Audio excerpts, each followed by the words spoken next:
Right here. Stay. He lives with other dogs. Yeah, two other Rig, rig. dogs. Graduates. Good. Stay. Stay.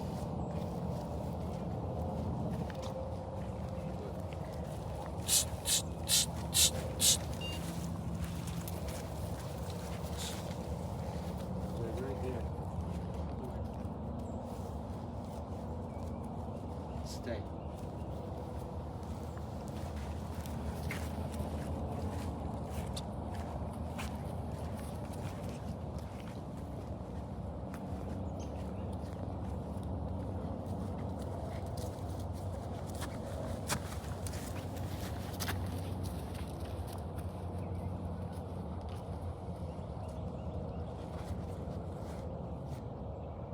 Good.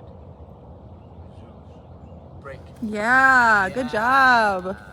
Nice work, Zeus. Yay. That's hard. It's hard. Good.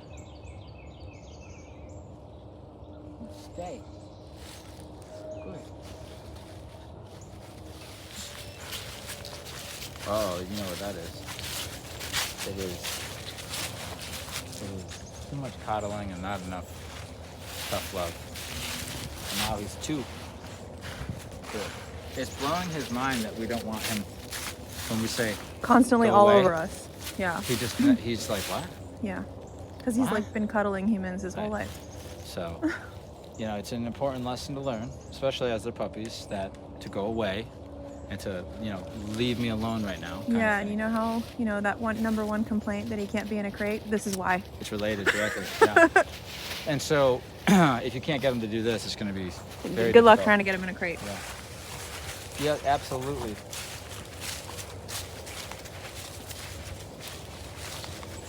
We're just chilling. Showed his teeth at his owner once. Twice, actually. Really? What was this over? Taking a bone away. Mm. Second thing was trying to move him with a leash and he didn't want to move. Bingo. Yeah, this came out when I said we were needing more time with him. Oh. Interesting. Yep.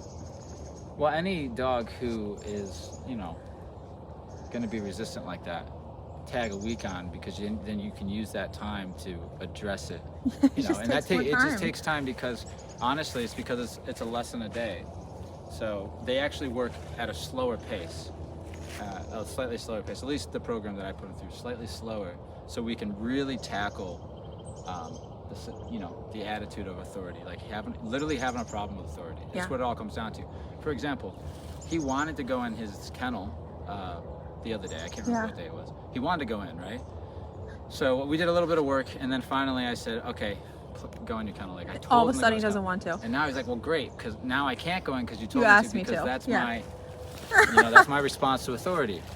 So, so a simple stay is very hard. But what's cool about this is that a simple stay is going to be part of the recipe, right?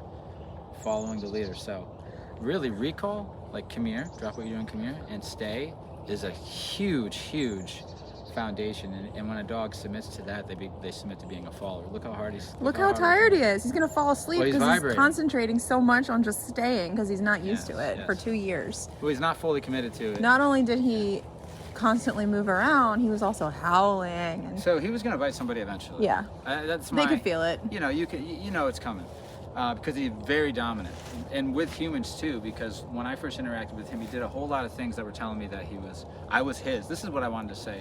One of the things I noticed in the beginning that is now showing itself as a core problem is he actually guarded us and as a resource from the other dogs. He didn't show his teeth, but his body language said, these are my people, and he didn't even know us, right? So he thinks people are resources. They're just a set of thumbs that can get him what he wants. It's not like a deep, loyal love. That's what's scary. Is as long as you're doing things the way he wants, to you're do. fine. Yeah. But as he gets older and more set in his ways, it's going to be worse than just showing your teeth. He's actually going to one of these times.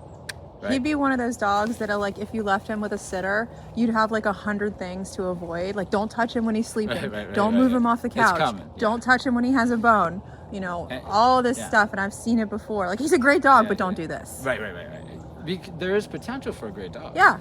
But we have to be the leader. Yes. So the number one concern is that we keep that dynamic, and we are ourselves concerned about that relationship dynamic. I'm the leader, you're the follower. When I see that you're going into that way of being, let's say, resisting my authority or something, or giving us attitude, we address that. And then when he adjusts himself, like he does, because he does, we say good. And we just keep him a follower. And then what happens is he gets locked in like that. Riggins is locked in. All of our dogs are locked in. So it's like, we don't really have trouble. If they do make a little mistake, we don't have a lot of trouble saying, don't do that, go do this. And that's the thing that you need in life. You need to be able to say, don't do that, do this. And that would help all those situations. Even don't whine in the kennel, relax, lay down.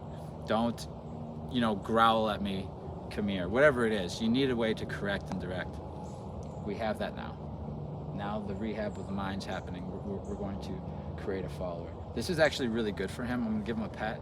This is really impressive, considering this is one of his main issues. Yeah. Is the dominance is him just wanting to maintain first access to everything naturally, and also to keep his independence, his free will, right? So, which ironically ended him up on the streets as a stray. which ironically will end up him not having a good life, right? Right, yeah. Yeah, you want your freedom, but you can't survive on your own. And also, he's very insecure. He can't survive on his own. He's not. He's nervous of Izzy. It's like and your Sparkles, 14-year-old telling you he wants to run away. It's like, oh, go ahead. So, we have to concern ourselves of, the whole, if he whines in the kennel, let him out and give him what he wants, is feeding all those bad behaviors, all that stuff, okay? He's enjoying himself. Why does he like that? I don't get it. All right, let's do this.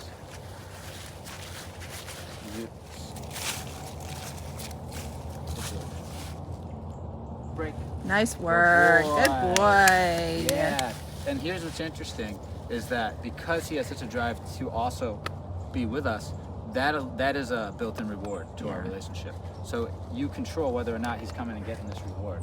If he's begging for it, for example, coming up to you and demanding your attention, whining, pawing at you, and you give it to him, he's able to tell you what to do. That's why you know deep down it's not right? He comes over and he says, pet me, or he whines at you to let him out the door. We want to get rid of all of that, right? We want him to know that we'll let you out the potty, many times throughout the day. You'll be fine. You don't have to tell it. Emergencies aside, of course. But on a day-to-day, we don't want this dog to get entitled, to think that he can make a sound or do a thing and get you to go do something. I don't live with my dogs like that. There are times that they need me and they'll let me know, and they're very rare. And then, I respect that. My dog has diarrhea or something, he lets me know. Thank you. For the most part, they don't pick up and start unless it's really something. And just start demanding things. That gets corrected in the pack as the leader. I'll say when we're doing things. That right there, is going to create a follower and give a better life, but we have to be concerned about it because he is. And if we allow him to be entitled, then that's where, there will be a bite in the future, and there will be fights and resistance and all that, okay? So if you can get him to be a follower for you, which I'm by the end of this week, he'll be committed to me in a way that he's probably never been committed to anybody, right? And then he'll feel so good. It's not the training necessarily. Yes, there's training there, but it's the relationship. So the dynamic in our relationship has to be one, if you want the best results, has to be me and you below. Not him above and you below, and not him equal. And that's the slippery slope. People want that equal, right? That means he thinks he can influence things. It's going to be a problem with a guy like him. So, with my relationship with my personal dogs, I do this anyway. I'm the leader. They're all equal below. Okay? And anytime they try to cross that boundary, we talk about it. Right? So we don't let little things go, ever. I mean, it's just because that's part of it. I won't let him do something wrong in front of me and just ignore it because I'm feeling tired or something. I have to do my part, and if I do that, I get the rewards of a well-behaved dog. Okay? Okay, break. Nice work, he's never buddy. He's never been a follower. No. You can see he's like, I No, know how to do is call the shots. No, at drop-off, he fell out of his car, almost choked himself out. The owner had to hold him with one hand, disconnect the leash with the other, and then the whole drop-off, he was constantly at the end of the leash and howling. Oh, yeah. So this, he's come a long way, but that's how he was. He's come along. He's going to be. Owner hasn't slept in his own bed in 2 months. No, and see that kind of stuff. This guy acts awesome. a great companion. Just know what he is, know who he is. Nice work, buddy. Good job.